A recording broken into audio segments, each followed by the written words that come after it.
Hei te roanga o te ahiahi nei, ka tukua Lewis Wall I tana kauhau whakamutunga ki te whare pāremata.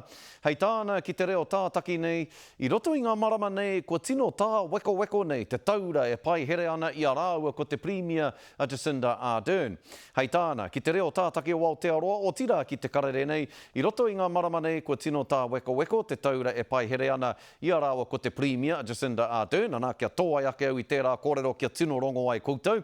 Nā, hei tā Wall I ki tō tika tonu a Jacinda Ardern ki aia, tino kore rawa atu nei ia e whai tūranga minita I roto I tōna kāwanatanga. Ka mutu, hei tā Wall anō nei a kāore ona hoa o reipa I tino tauawhi, I tino taurima rānei I aia kia tata ia ki a rātau.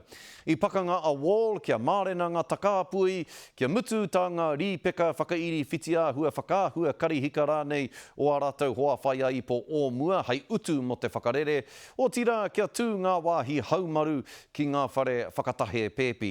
Hūri rawa atu ki te papatākoro, he mamaku, he rarau he hiriwa hoki a ia I te wā o te ohinga. The honour of representing your country in any sphere is a privileged position. And I've always wanted to use my privileged position to represent us, our values, what we stand for, fighting against inequality, fighting against discrimination, and making sure that all voices were heard here in Te Whare Pāremata.